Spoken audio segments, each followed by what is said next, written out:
नमस्कार दोस्तों, study track channel पर आपका स्वागत है। इस वीडियो में हम डिस्कस करेंगे विलियम शेक्सपियर द्वारा लिखा गया sonnet number 18 shall I compare thee to a summer's day.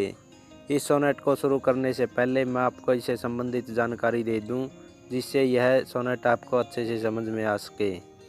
William Shakespeare ने 154 सोनेट्स लिखी थी, जिन्हें 1609 में शेक्सपियर के मरने के बाद पब्लिश किया गया था, जिनमें से सोनेट 1 से लेकर 126 तक की सोनेट्स को दी फेयर यूथ सोनेट्स कहा जाता है और सोनेट 127 से 152 के सोनेट्स को दी डार्क लेडी सोनेट्स कहा जाता है और 153 सोनेट और 154 सोनेट को ग्रीक सोनेट्स कहा जाता है।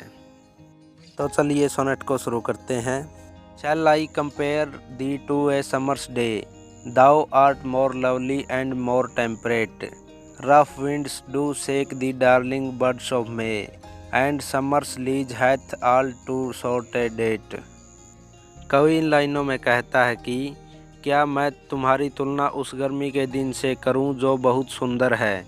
कवि लंदन से है, जहां काफ़ी ठंड होती है और गर्मी के दिन को वहां बहुत सुंदर रूप में जाना जाता है, क्योंकि वहां गर्मी में ही सूर्य निकलता है और पूरे वर्ष ठंड होती है तथा बर्फ़ पड़ती है।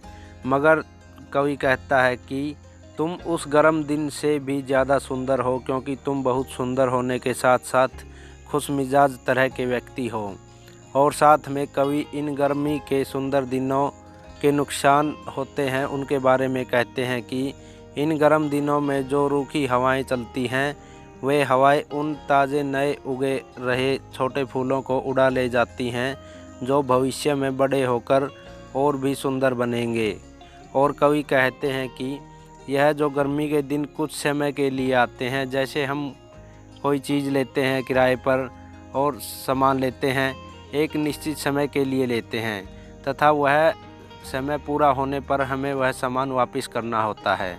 इसी प्रकार यह गर्मी के दिन थोड़े समय के लिए आते हैं तथा जल्दी ही चले जाते हैं।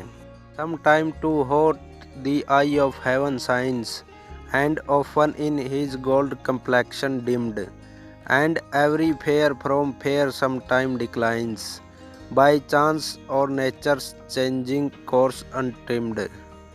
इन लाइनों में कवि कहता है कि इन गर्मी के दिनों में सूर्य की किरणें बहुत ज़्यादा गर्म हो जाती हैं और कभी कभी उसकी चमक बहुत कम हो जाती है। कवि इन लाइनों में गर्मी के सीज़न के नुकसान के बारे में बताता है। कवि कहता है कि कोई भी सुंदर चीज़ हो, उसकी सुंदरता धीरे धीरे कम हो जाएगी। प्रकृति में ऐसी कोई भी सुंदर चीज़ हो, वह धीरे धीरे ख़त्म हो जाएगी। But thy eternal summer shall not fade, nor lose possession of that fair thou owest, nor shall death brag thou wanderest in his shade, when in eternal lines to time thou growest। कवि इन लाइनों में अपने beloved की तुलना इन गर्मी के दिनों से करता है और कहता है कि जिस प्रकार इन प्राकृतिक चीज़ों की सुंदरता ख़त्म हो जाएगी, लेकिन तुम्हारी सुंदरता कभी फीकी अथवा कम नहीं होगी, क्योंकि उस पर सिर्फ तुम्हारा अधिकार है और यह समर की तरह लीज पर नहीं है।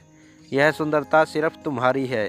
कवि कहता है कि तुम्हारी सुंदरता का मौत भी कुछ नहीं बिगाड़ सकती, क्योंकि तुम्हारी सुंदरता मेरी पोइट्री के माध्यम से हमेशा के लिए ज़िंदा रहेगी और जैसे जैसे लोग इन पोइट्री को पढ़ेंगे, तुम्हारी सुंदरता और अधिक ग्रो करेगी तथा हमेशा के लिए ऐसी ही बनी रहेगी। So long as man can breathe और eyes can see, so long lives this and this gives life to thee. अंत में कवि कहता है कि जब तक इस दुनिया में लोग सांस ले पाएंगे अथवा जिंदा रहेंगे और उनकी आंखें देख पाएंगी, तब तक यह पोयम पढ़ी जाएगी और जब जब लोग इस पोयम को पढ़ेंगे तो वे तुम्हारी सुंदरता को हमेशा के लिए ज़िंदा रखेंगे और तुम्हारी सुंदरता अमर रहेगी।